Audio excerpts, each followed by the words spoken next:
أشهد أن لا إله إلا الله وحده لا شريك له وأشهد أن محمدا عبده ورسوله أما بعد فأعوذ بالله من الشيطان الرجيم بسم الله الرحمن الرحيم الحمد لله رب العالمين الرحمن الرحيم مالك يوم الدين إياك نعبد إياك نعبد وإياك نستعين اهدنا الصراط المستقيم صراط الذين أنعمت عليهم غير المغضوب عليهم ولا الضالين.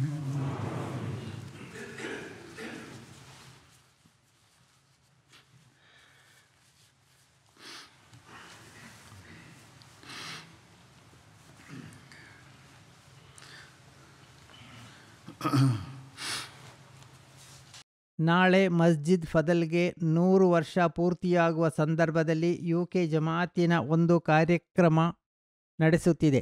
ಅದರಲ್ಲಿ ಅಹ್ಮದಿಯೇತರ ಅತಿಥಿಗಳು, ನೆರೆಕರೆಯವರು ಮುಂತಾದವರನ್ನು ಆಮಂತ್ರಿಸಲಾಗುತ್ತಿದೆ. ಕ್ರೈಸ್ತರ ನಿವಾಸದಲ್ಲಿ ನಿರ್ಮಿಸಲಾದ ಅಹ್ಮದಿಯ ಜಮಾತಿನ ಮೊದಲ ಮಸೀದಿ ಇದಾಗಿದೆ ಎಂಬ ನಿಟ್ಟಿನಲ್ಲಿ ಮಸ್ಜಿದ್ ಫದಲ್ಗೆ ಒಂದು ಚಾರಿತ್ರಿಕ ಪ್ರಾಧಾನ್ಯವಿದೆ. ಅನಂತರ ಇಲ್ಲಿಂದ ಇಸ್ಲಾಮಿನ ನೈಜ ಅಧ್ಯಾಪನೆ ಮತ್ತು ಪ್ರಚಾರ ಜನರಿಗೆ ವಿಸ್ತಾರವಾಗಿ ವ್ಯಾಪಿಸಲು ಆರಂಭಿಸಿತು. ಅಹ್ಮದಿಯ ಜಮಾತ್ ಆಂಗ್ಲೇಯರು ನಟ್ಟ ಗಿಡವೆಂದು ಇಂದು ನಮ್ಮ ಎದುರಾಳಿಗಳು ಹೇಳುತ್ತಾರೆ. ಆದರೆ ಅದ್ಭುತವೇನೆಂದರೆ ಈ ಪಾಶ್ಚಿಮಾತ್ಯ ದೇಶಗಳಲ್ಲಿ ಇರುವ ಜನರ ದೌರ್ಬಲ್ಯಗಳನ್ನು ಅವರದೇ ದೇಶದಲ್ಲಿ ಬುಡಮೇಲು ಮಾಡಿ ಇಸ್ಲಾಮಿನ ಸೌಂದರ್ಯದ ಪ್ರಕಾರ ಈ ಗಿಡದ ಮೂಲಕ ಜಾರಿಯಲ್ಲಿದೆ. ಮಸ್ಜಿದ್ ಫಜಲ್ನ ನಿರ್ಮಾಣಕ್ಕೆ ಮುಂಚೆ ಪೋಕಿಂಗ್ನಲ್ಲಿ ಒಂದು ಮಸೀದಿಯನ್ನು ನಿರ್ಮಿಸಲಾಗಿತ್ತು. ಅದನ್ನು ಪ್ರಸಿದ್ಧ ಪೌರಸ್ತ್ಯ TW ಲ್ಯಾಟ್ನರ್ ನಿರ್ಮಿಸಿದ್ದರು. ಅವರು ಲಾಹೋರಿನ ಓರಿಯೆಂಟಲ್ ಕಾಲೇಜಿನ ಪ್ರಾಂಶುಪಾಲರಾಗಿ ನಿವೃತ್ತರಾದವರು. ಇಂಗ್ಲೆಂಡಿಗೆ ಮರಳಿ ಹೋಗಿ ಕ್ರಿಸ್ತಶಕ 1889ರಲ್ಲಿ ಆ ಮಸೀದಿಯನ್ನು ನಿರ್ಮಿಸಿದರು. ವಿಸ್ಮಯಕರವಾದ ಸಂಗತಿಯೆಂದರೆ ಅಹ್ಮದಿಯಾ ಮುಸ್ಲಿಂ ಜಮಾತ್ ಸ್ಥಾಪನೆಗೊಂಡ ವರ್ಷವು ಕ್ರಿಸ್ತಶಕ 1889 ಆಗಿತ್ತು. ಅದೇ ವರ್ಷ ಪ್ರೊಫೆಸರ್ ಸಾಹಬ್ ನಿಧನಗೊಂಡರು. ಹೀಗೆ ಆ ಮಸೀದಿಯು ಕೂಡ ಮುಚ್ಚಲ್ಪಟ್ಟಿತು. ಮಸೀದಿಯನ್ನು ನಿಭಾಯಿಸಲು ಯಾರೂ ಇಲ್ಲವಾಯಿತು. ಅನಂತರ ಹಜರತ್ ಖಲೀಫತುಲ್ ಮಸೀಹ್ ಅವ್ವಲ್ ರಲಿಯಲ್ಲಾಹು ಅನ್ಹುರ ಕಾಲದಲ್ಲಿ ಖಾಜಾ ಕಮಾಲುದ್ದೀನ್ ಸಾಹೇಬರು ಅಲ್ಲಿಗೆ ಹೋಗಿ ಅದನ್ನು ತೆರೆಯಲು ಪ್ರಯತ್ನಿಸಿದರು ಮತ್ತು ಯಶಸ್ಸು ಗಳಿಸಿದರು. ಅವರು ಹಜರತ್ ಖಲೀಫತುಲ್ ಮಸೀಹ್ ಅವ್ವಲ್ ರಲಿಯಲ್ಲಾಹು ಅನ್ಹರಿಗೆ ಹೀಗೆ ಪತ್ರ ಬರೆದರು: ಈಗ ಈ ಮಸೀದಿಗೆ ಒಂದು ಟ್ರಸ್ಟ್ ಮಾಡಲಾಗಿದೆ. ನನ್ನನ್ನು ಅದರ ಮೇಲ್ನೋಟಗಾರನಾಗಿ ಮಾಡಲಾಗಿದೆ. ಹಾಗೆ ಅದರಲ್ಲಿ ಪುನಃ ಆರಾಧನೆ ಆರಂಭವಾಯಿತು.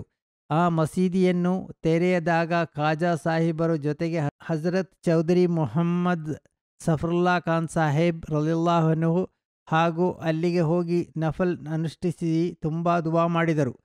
ಆಮೇಲೆ ಸ್ವಲ್ಪ ಕಾಲಾವಧಿಯ ನಂತರ ಹಜರತ್ ಮುಸ್ಲಿಮ್ ಮೌದ್ ರಲಿಯಲ್ಲಾಹು ಅನ್ಹರು ಮುಬಲ್ಲಿಗರ ಅವಶ್ಯಕತೆಗೆ ಇರುವುದಾಗಿ ಮನವಿ ಮಾಡಿದರು. ಹಣದ ಕೊರತೆ ಇದ್ದು ಚೌಧರಿ ಫತಹ್ ಮೊಹಮ್ಮದ್ ಸಿಯಾಲ್ ಸಾಹಿಬ್ ರಲಿಯಲ್ಲಾಹು ಅನ್ಹುರನ್ನು ಅಲ್ಲಿಗೆ ಕಳಿಸಲಾಯಿತು. ಅವರು ಖಾಜಾ ಸಾಹಿಬರ ಜೊತೆಯಲ್ಲಿ ಅಲ್ಲಿ ಸೇವೆ ಸಲ್ಲಿಸಿದರು.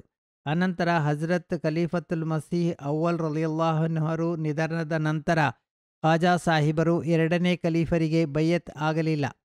ಅಲ್ಲಿಂದ ಚೌಧರಿ ಫತಹ ಮೊಹಮ್ಮದ್ ಸಿಯಾಲ್ ಸಾಹಿಬ್ ಅವರನ್ನು ಬಿಟ್ಟು ಮತ್ತೊಂದೆಡೆಗೆ ಹೊರಟು ಹೋದರು. ಇದು ಪೋಕಿಂಗ್ ಮಸೀದಿಯಾಯಿತು. ಮುಸ್ಲಿಂ ಪಂಗಡ ಅಥವಾ ಜಮಾತಿನ ಕಡೆಯಿಂದ ನಿರ್ಮಿಸಲಾದ ಮಸೀದಿ ಮಸ್ಜಿದುಲ್ ಫಜಲ್ ಆಗಿತ್ತು. ನಿಸ್ಸಂಶಯವಾಗಿಯೂ ಇದು ಇಂಗ್ಲೆಂಡಿನಲ್ಲಿ, ಪಾಶ್ಚಿಮಾತ್ಯ ದೇಶಗಳಲ್ಲಿ ಕೂಡ ಮುಸ್ಲಿಮರ ಅನೇಕ ಮಸೀದಿಗಳು ಇವೆ. ಆದರೆ ಲಂಡನ್ನಿನಲ್ಲಿ ಮುಸ್ಲಿಮರ ಮೊದಲ ಮಸೀದಿ ಎಂಬ ಗೌರವ ಮಸ್ಜಿದ್ ಫಜಲ್ಗೆ ಮಾತ್ರವಿದೆ. ಅಹ್ಮದಿಯ ಜಮಾತಿನ ವೈಶಿಷ್ಟ್ಯವೆಂದರೆ ಅದರ ಮಸೀದಿಗಳು ಜಮಾತಿನ ಜನರ ದೇಣಿಗೆಯಿಂದ ಮತ್ತು ತ್ಯಾಗಗಳಿಂದ ನಿರ್ಮಿಸಲಾಗುತ್ತದೆ. ಈಗ ಇಂಗ್ಲೆಂಡಿನಲ್ಲಿ ಜಮಾತಿನ 10 ಮಸೀದಿಗಳು ನಿರ್ಮಾಣಗೊಂಡಿವೆ. ಹೇಗಿದ್ದರೂ ನಾನಿಂದು ಮಸ್ಜಿದ್ ಫಜಲ್ಗೆ ಸಂಬಂಧಿಸಿದ ಸ್ವಲ್ಪ ವಿಷಯಗಳನ್ನು ಹೇಳಲು ಬಯಸುತ್ತೇನೆ. ಇಸ್ಲಾಂ ಧರ್ಮ ಪಾಶ್ಚಾತ್ಯ ದೇಶಗಳಲ್ಲಿ ಹರಡುವುದರ ಸಂಬಂಧಿಸಿ ಹಜರತ್ ಮಸೀಹ್ ಮೌದ್ ಅಲೈಹಿಸ್ಸಲಾಂ ಸಾಕಷ್ಟು ಹೇಳಿರುವರು. ಇದೇ ತಮ್ಮ ತಬ್ಲೀಗಿನ ಕಾರ್ಯಕ್ರಮಗಳಲ್ಲಿ ಬುನಾದಿಯಾಗಿದೆ ಎಂದು ಒಂದೆಡೆ ಹಜರತ್ ಮಸೀಹ್ ಮೌದ್ ಅಲೈಹಿಸ್ಸಲಾಂ ಹೇಳುತ್ತಾರೆ. ಪಶ್ಚಿಮದಿಂದ ಸೂರ್ಯನು ಉದಯಿಸುವನು ಎಂಬ ಪ್ರವಾದಿ ವಚನದ ಅರ್ಥ ದೀರ್ಘಕಾಲದಿಂದಲೂ ಅಂಧಕಾರ, ಸತ್ಯ ನಿಷಿದ್ಧ ಮತ್ತು ದುರ್ಮಾರ್ಗದಲ್ಲಿರುವ ಪಾಶ್ಚಿಮಾತ್ಯ ದೇಶಗಳಲ್ಲಿ ಸತ್ಯದ ಸೂರ್ಯನು ಪ್ರಕಾಶಿಸಲ್ಪಡುವುದನು ಎಂದಾಗಿದೆ. ತನ್ನ ಒಂದು ಕನಸನ್ನು ವಿವರಿಸುತ್ತಾ ಹಜರತ್ ಮಸೀಹ್ ಮೌದ್ ಅಲೈಹಿಸ್ಸಲಾಂ ಹೇಳುತ್ತಾರೆ, ಲಂಡನ್ ಪಟ್ಟಣದಲ್ಲಿ ಒಂದು ಪ್ರವಚನ ಪೀಠದಲ್ಲಿ ನಿಂತುಕೊಂಡು ನಾನು ಆಂಗ್ಲ ಭಾಷೆಯಲ್ಲಿ ಅತ್ಯಂತ ಸಮರ್ಥನೀಯವಾದ ರೀತಿಯಲ್ಲಿ ಇಸ್ಲಾಮಿನ ಸತ್ಯತೆಯನ್ನು ಪ್ರಕಟಿಸಿಕೊಳ್ಳುತ್ತಿರುವುದಾಗಿ ನಾನು ಕನಸಿನಲ್ಲಿ ಕಂಡೆನು. ಅನಂತರ ನಾನು ಚಿಕ್ಕ ಚಿಕ್ಕ ಮರಗಳಲ್ಲಿ ಕುಳಿತುಕೊಂಡ ಅನೇಕ ಬಿಳಿಯ ಪಕ್ಷಿಗಳನ್ನು ಹಿಡಿಯುತ್ತಿರುವುದಾಗಿಯೂ ಕಂಡೆನು. ಅದನ್ನು ನಾನು ಹೀಗೆ ವ್ಯಾಖ್ಯಾನಿಸಿದೆ: ನನಗೆ ಅಲ್ಲಿ ಹೋಗಲು ಸಾಧ್ಯವಾಗದೇ ಬಂದರೂ ನನ್ನ ಲಿಖಿತಗಳು ಅಲ್ಲಿ ಹರಡುವುದು ಮತ್ತು ಅನೇಕ ಸನ್ಮಾರ್ಗಿಗಳಾದ ಆಂಗ್ಲೇಯರು ಸತ್ಯದ ಕಡೆಗೆ ಆಕರ್ಷಿತರಾಗುವರು. ಇಂಗ್ಲೆಂಡಿನ ಮೊದಲ ಅಧಿಕೃತ ಮುಬಲ್ಲಿಗ್ ಚೌಧರಿ ಫತಹ್ ಮೊಹಮ್ಮದ್ ಸಿಯಾಲ್ ಸಾಹೇಬ್ ರಲಿಯಲ್ಲಾಹು ಅನ್ಹು ಆಗಿದ್ದರು. ಅವರಿಗೆ ಅಲ್ಲಾಹನು ಇಲ್ಲಿ ಮೊದಲ ಫಲವನ್ನು ಸಹ ದಯಪಾಲಿಸಿದನು. ಒಬ್ಬ ಪತ್ರಕರ್ತರಾಗಿದ್ದ ಮಿಸ್ಟರ್ ಕೋರಿಯೋ ಇಲ್ಲಿಯ ಮೊದಲ ಅಹ್ಮದಿಯಾಗಿದ್ದರು. ಅವರು ನಂತರ 10 ಜನರು ಅಹ್ಮದಿಯ ಜಮಾತಿಗೆ ಪ್ರವೇಶಿಸಿದರು. ಅನಂತರ ಹಜರತ್ ಮುಸ್ಲಿಮ್ ಮೌದ್ ರಲಿಯಲ್ಲಾಹು ಅನ್ಹು ಸಿಯಾಲ್ ಸಾಹೇಬ್ರವರನ್ನು ಮರಳಿ ಕರೆದು ಖಾಜಿ ಅಬ್ದುಲ್ಲಾ ಸಾಹೇಬ್ರವರನ್ನು ಮುಬಲ್ಲಿಗಾಗಿ ಕಳಿಸಿದರು. ಅವರು ಸಹ ಸಹಾಬಿಯಾಗಿದ್ದರು.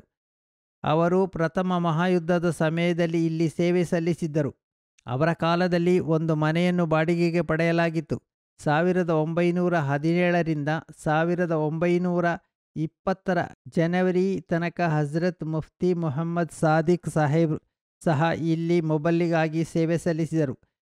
1919ರಲ್ಲಿ ಚೌಧರಿ ಫತಹ್ ಮೊಹಮ್ಮದ್ ಸಿಯಾಲ್ ಸಾಹೇಬ್ರನ್ನು ಪುನಃ ಮತ್ತು ಅಬ್ರಹಾಂ ಸೈಯದ್ ಸಾಹೇಬ್ರವರನ್ನು ಸಹ ಮುಬಲ್ಲಿಗಾಗಿ ಅಲ್ಲಿಗೆ ಕಳಿಸಲಾಯಿತು. ಅವರು ನಿಸ್ವಾರ್ಥವಾಗಿ ಸೇವೆ ಮಾಡಿದರು. 1920ರಲ್ಲಿ ಮಸೀದಿಯ ನಿರ್ಮಾಣಕ್ಕಾಗಿ ಒಂದು ಸ್ಥಳ ಖರೀದಿ ಮಾಡಲು ಫತಹ್ ಮೊಹಮ್ಮದ್ ಸಿಯಾಲ್ ಸಾಹೇಬರನ್ನು ಹಜರತ್ ಮಸ್ಲಿಮ್ ಮೌದ್ ರಲಿಯಲ್ಲಾಹು ಅನ್ಹು ನಿರ್ದೇಶನ ಕೊಟ್ಟರು. ಹೀಗೆ 2200 ಪೌಂಡಿಗಿಂತ ಹೆಚ್ಚಿನ ಹಣದಿಂದ ಪಟ್ನಿಯ ಪ್ರದೇಶದಲ್ಲಿ ಸ್ಥಳ ಖರೀದಿ ಮಾಡಲಾಯಿತು. ಹಜರತ್ ಮುಸ್ಲಿಮ್ ಮೌದ್ ರಲಿಯಲ್ಲಾಹು ಅನ್ಹುವರಿಗೆ ಅದರ ಸುದ್ದಿ ಲಭಿಸಿದಾಗ ಅವರು ಡಲ್ ಹೌಸಿನಲ್ಲಿ ಇದ್ದರು. ಅವರು ಹೀಗೆ ಒಂದು ದೊಡ್ಡ ಕಾರ್ಯಕ್ರಮವನ್ನು ಏರ್ಪಡಿಸಿ ಮಸೀದಿಯ ಹೆಸರನ್ನು ಮಸ್ಜಿದ್ ಫಜಲ್ ಎಂದು ನಾಮಕರಣ ಮಾಡಿದರು. ಅನಂತರ ಆ ಮಸೀದಿಯ ನಿರ್ಮಾಣಕ್ಕಾಗಿ ಚಂದ ನೀಡಲು ಮನವಿ ಮಾಡಲಾಯಿತು. ಕ್ರಿಸ್ತಶಕ 1924ರಲ್ಲಿ ವೆಂಬ್ಲಿಯ ಸರ್ವಧರ್ಮ ಸಮ್ಮೇಳನದಲ್ಲಿ ಅಬ್ದುರ್ರಹ್ಮಾನ್ ನಯ್ಯರ್ ಸಾಹಿಬ್ ರಲಿಯಲ್ಲಾಹು ಅನ್ಹುರನ್ನು ಇಸ್ಲಾಮಿನ ಬೋಧನೆಯನ್ನು ವಿವರಿಸಲು ಆಮಂತ್ರಿಸಲಾದಾಗ ಅವರು ಅದರ ಬಗ್ಗೆ ಕಾದಿಯಾನಿಗೆ ಮಾಹಿತಿ ಮುಟ್ಟಿಸಿದರು. ಹಜರತ್ ಮುಸ್ಲಿಮ್ ಮೌದ್ ರಲಿಯಲ್ಲಾಹು ಅನ್ಹು ಆಮಂತ್ರಣವನ್ನು ಸ್ವೀಕರಿಸುತ್ತಾ ಇಸ್ಲಾಮಿನ ವೈಶಿಷ್ಟ್ಯಗಳನ್ನು ವಿವರಿಸಲು ಅಹ್ಮದಿಯತ್ ಅಥವಾ ನೈಜ ಇಸ್ಲಾಂ ಎಂಬ ಹೆಸರಿನಲ್ಲಿ ಒಂದು ಪುಸ್ತಕವನ್ನು ಬರೆದರು. ಹಜರತ್ ಮುಸ್ಲಿಮ್ ಮೌದ್ ರಲಿಯಲ್ಲಾಹು ಅನ್ಹು ಸ್ವತಃ ಆ ಸಮ್ಮೇಳನದಲ್ಲಿ ಪಾಲ್ಗೊಳ್ಳಬೇಕು ಎಂದು ತೀರ್ಮಾನಿಸಲಾಯಿತು. ಹೀಗೆ ಹಜರತ್ ಮುಸ್ಲಿಮ್ ಮೌದ್ ರಲಿಯಲ್ಲಾಹು ಅನ್ಹು ಡಮಸ್ಕಸ್, ಈಜಿಪ್ಟ್, ಇಟಾಲಿ, ಸ್ವಿಟ್ಜರ್ಲೆಂಡ್ ಮತ್ತು ಫ್ರಾನ್ಸ್ ಮಾರ್ಗವಾಗಿ ಕ್ರಿಸ್ತಶಕ 1924 ಆಗಸ್ಟ್ 22ರಂದು ಇಂಗ್ಲೆಂಡ್ ತಲುಪಿದರು. ಅಲ್ಲಿ ಸೆಂಟ್ ಪಾಲ್ ಚರ್ಚಿನ ಮುಂದೆ ನಿಂತುಕೊಂಡು ಅವರು ಇಸ್ಲಾಮಿನ ವಿಜಯಕ್ಕಾಗಿ ಅಲ್ಲಾಹನಲ್ಲಿ ದುವಾ ಮಾಡಿದರು. ಪಟ್ಟಣವನ್ನು ಪ್ರವೇಶಿಸಿದರು. ಅನಂತರ ಅವರ ತಂಗುವಿಕೆಯಿಂದ ಅಲ್ಲಿನ ವಾರ್ತಾ ಮಾಧ್ಯಮಗಳಲ್ಲಿ ವಿವಿಧ ಕಾರಣಗಳ ಆಧಾರದಲ್ಲಿ ಬಹಳ ಹೆಚ್ಚು ಪ್ರಚಾರ ಕೂಡ ಲಭಿಸಿತು. ಮಸೀದಿಯ ನಿರ್ಮಾಣಕ್ಕೆ ಸಂಬಂಧಪಟ್ಟು ಮೊಟ್ಟ ಮೊದಲ ಹಂತದ ಹಣದ ಅವಶ್ಯಕತೆ ಇತ್ತು. ಅದು ಹೇಗೆ ನಡೆಯಿತು ಎಂದರೆ, ಯುದ್ಧ ಕೊನೆಗೊಂಡ ನಂತರ ಒಂದು ಘಟ್ಟದಲ್ಲಿ ಪೌಂಡಿನ ಮೌಲ್ಯ ಕಡಿಮೆಯಾಗಲು ಆರಂಭಗೊಂಡಿತು. ಆ ಸಂದರ್ಭದಲ್ಲಿ 1929ರಲ್ಲಿ ಹುಜೂರ್ ನಿರ್ದೇಶನದ ಪ್ರಕಾರ ಮೊದಲು 30,000 ಅನಂತರ 1,00,000 ರೂಪಾಯಿಯ ಸಂಗ್ರಹಿಸಲು ಮನವಿ ಮಾಡಲಾಯಿತು. ಅಹ್ಮದಿಯಾ ಜಮಾತಿನ ಬಾಂಧವರು ಈ ಮನವಿಗೆ ಒಗ್ಗೊಟ್ಟು ಬ್ಯಾಂಕ್ ಆಫ್ ಇಂಡಿಯಾದ ಮೂಲಕ ಹಣವನ್ನು ಇಂಗ್ಲೆಂಡಿಗೆ ಕಳಿಸಿದರು. ಈ ಮೊಬಲಗನ್ನು 3,465 ಪೌಂಡ್ ಆಗಿ ಪರಿವರ್ತಿಸಲಾಯಿತು. ಕ್ರಿಸ್ತಶಕ 1924 ಅಕ್ಟೋಬರ್ 19ರಂದು ರವಿವಾರದಂದು ಈ ಮಸೀದಿಗೆ ತಳಪಾಯ ಹಾಕಲಾಯಿತು. ಈ ಕಾರ್ಯಕ್ರಮದಲ್ಲಿ ಭಾಗವಹಿಸಲು ಪಾರ್ಲಿಮೆಂಟಿನ ಸದಸ್ಯರು, ನೇತಾರರು, ರಾಜಕಾರಣಿಗಳು, ರಾಯಭಾರಿಗಳು ಸಮೇತ ಅನೇಕ ಜನರಿಗೆ ಆಮಂತ್ರಣ ಪತ್ರವನ್ನು ಕಳಿಸಲಾಗಿತ್ತು. ಕಡಿಮೆ ಜನರು ಬರುವರು ಎಂದು ಭಾವಿಸಲಾಗಿತ್ತು. ಆದರೆ ಬಹಳ ದೊಡ್ಡ ಸಂಖ್ಯೆಯಲ್ಲಿ ಜನರು ಕಾರ್ಯಕ್ರಮದಲ್ಲಿ ಭಾಗವಹಿಸಿದರು. ಅನೇಕ ದೇಶಗಳ ಪ್ರತಿನಿಧಿಗಳು ಸಹ ಈ ಸಮಾರಂಭದಲ್ಲಿ ಭಾಗವಹಿಸಿದರು. ಈ ಸಮಾರಂಭದ ಅತ್ಯಂತ ವಿಜಯಕರವಾಗಿತ್ತು. ಅಡಿಗಲ್ಲು ಹಾಕುವ ಕಾರ್ಯಕ್ರಮದ ಆರಂಭದಲ್ಲಿ ಹಾಫಿಜ್ ರೋಷನ್ ಅಲಿ ಸಾಹೇಬ್ ಪವಿತ್ರ ಕುರ್ಆನ್ ಪಾರಾಯಣ ಮಾಡಿದರು. ಅನಂತರ ಹಜರತ್ ಮುಸ್ಲಿಂ ಮೌದ್ ರಲಿಯಲ್ಲಾಹು ಅನ್ಹು ಭಾಷಣ ಮಾಡಿದರು. ಹಜರತ್ ಮುಸ್ಲಿಂ ಮೌದ್ ರಲಿಯಲ್ಲಾಹು ಅನ್ಹವರು ಹೀಗೆ ಹೇಳಿದರು: ಪವಿತ್ರ ಕುರ್ಆನಿನ ಆದೇಶ ಮತ್ತು ಹಜರತ್ ಪೈಗಂಬರ್ ಸಲ್ಲಲ್ಲಾಹು ಅಲೈಹಿ ವಸಲ್ಲಮರ ಚರ್ಯೆಯಿಂದ ಗೊತ್ತಾಗುವುದೇನೆಂದರೆ, ಇಸ್ಲಾಮಿನ ಮಸೀದಿಗಳ ಬಾಗಿಲು ಅಲ್ಲಾಹನ ಆರಾಧನೆ ಮಾಡಲು ಬಯಸುವ ಪ್ರತಿಯೊಬ್ಬರಿಗೂ ತೆರೆದಿಡಲ್ಪಡುತ್ತದೆ. ಇಸ್ಲಾಮಿನ ಮಸೀದಿ ವಿವಿಧ ಧರ್ಮಗಳ ವ್ಯಕ್ತಿಗಳನ್ನು ಒಟ್ಟಾಗಿಸುವ ಕೇಂದ್ರ ಬಿಂದುವಾಗಿದೆ. ಇದೇ ಭಾವನೆಯೊಂದಿಗೆ ಅಹ್ಮದಿಯಾ ಜಮಾತ್ ಈ ಮಸೀದಿಯನ್ನು ನಿರ್ಮಾಣ ಮಾಡಲು ನಿರ್ಧರಿಸಿದೆ. ಈ ಮಸೀದಿಯ ಅಡಿಗಲ್ಲು ಹಾಕುವುದಕ್ಕೆ ಮುಂಚಿತವಾಗಿ ಮಸೀದಿಯನ್ನು ಅಲ್ಲಾಹನ ಆರಾಧನೆಗೆ ಮಾತ್ರವೇ ನಿರ್ಮಿಸಲಾಗುತ್ತದೆ ಎಂಬುದನ್ನು ನಾನು ಘೋಷಿಸಿರುತ್ತೇನೆ. ಅಡಿಪಾಯ ಹಾಕಿದ 2 ವರ್ಷಗಳ ನಂತರ ಮಸೀದಿ ಉದ್ಘಾಟನೆಯಾಯಿತು.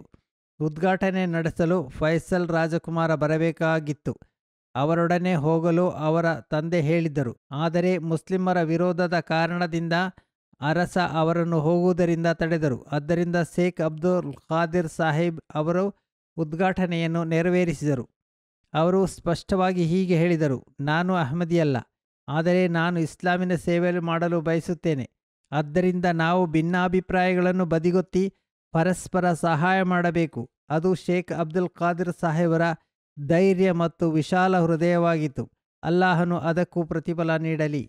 ನಾನು ಹೇಳಿದ್ದು ಮಸ್ಜಿದ್ ಫಜಲ್ನ ಸಂಕ್ಷಿಪ್ತ ಚರಿತ್ರೆಯಾಗಿದೆ. ಪಾಶ್ಚಿಮಾತ್ಯ ದೇಶಗಳಲ್ಲಿ ಇಸ್ಲಾಮಿನ ಪ್ರಚಾರವಾಗಲಿ ಎಂಬುದು ಈ ಮಸೀದಿಯ ನಿರ್ಮಾಣದ ಉದ್ದೇಶವಾಗಿತ್ತು. ಇಂದು ನಾವು ಅದರ 100 ವರ್ಷದ ಪೂರ್ತೀಕರಣದ ಸಮಾರಂಭ ನಡೆಸುತ್ತಿದ್ದೇವೆ. ಆದರೆ ಇದು ಯಾವ ಲೌಕಿಕ ಸಮಾವೇಶವಲ್ಲ. ಈ ಮಸೀದಿ ಅಲ್ಲಾಹನ ಆರಾಧನೆಗಾಗಿ, ಜನರು ಬಂದು ಸೇರಲಿಕ್ಕಾಗಿ, ಅಲ್ಲಾಹನ ಆರಾಧನೆ ಮಾಡಲಿಕ್ಕಾಗಿ, ಅನ್ಯೋನ್ಯ ಕರ್ತವ್ಯಗಳನ್ನು ಈಡೇರಿಸಲಿಕ್ಕಾಗಿ, ನಮ್ಮ ಆಧ್ಯಾತ್ಮ ಸುಧಾರಣೆಗೆ ಮಾಡಲಿಕ್ಕಾಗಿ, ನಮ್ಮ ನೈತಿಕ ಗುಣಗಳನ್ನು ಉನ್ನತಗೊಳಿಸಲಿಕ್ಕಾಗಿ ಇರುವ ಜಾಗವಾಗಿದೆ. ಇಂದು ನಾವು ಅಲ್ಲಾಹನ ಆರಾಧನೆಯ ಹಕ್ಕನ್ನು ಈಡೇರಿಸುವವರಾಗಲು, ಅಲ್ಲಾಹನ ಆದೇಶಗಳನ್ನು ಪಾಲಿಸುವವರಾಗಲು ಮತ್ತು ಅವನ ಸೃಷ್ಟಿಗಳ ಹಕ್ಕನ್ನು ಈಡೇರಿಸುವವರಾಗಲು ಪ್ರಯತ್ನಿಸಬೇಕು. ಹಾಗಾದರೆ ಮಾತ್ರವೇ ನಾವು ಈ ಲೋಕದಲ್ಲಿ ಶಾಂತಿ ಮತ್ತು ಸಮಾಧಾನದ ತೊಟ್ಟಿಲನ್ನಾಗಿ ಮಾಡಬಹುದು. ಅಲ್ಲಾಹನು ನಮಗೆ ಅದರ ಸೌಭಾಗ್ಯವನ್ನು ನೀಡಲಿ.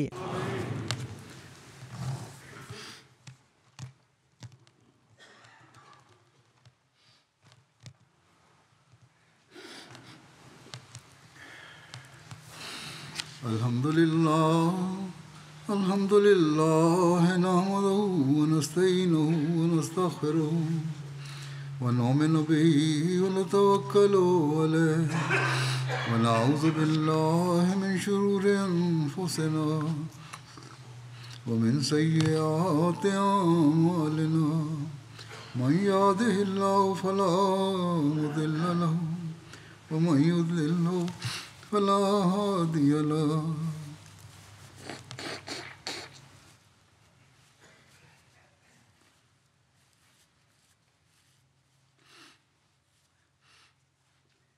ونشهد أن لا إله إلا الله ونشهد أن محمدا عبده ورسوله عباد الله رحمكم الله إن الله يأمر بالعدل والإحسان وإيتاء ذي القربى وينهى عن الفحشاء والمنكر والبغي يعظكم لعلكم تذكرون اذكروا الله يذكركم وادعوه يستجب لكم ولذكر الله أكبر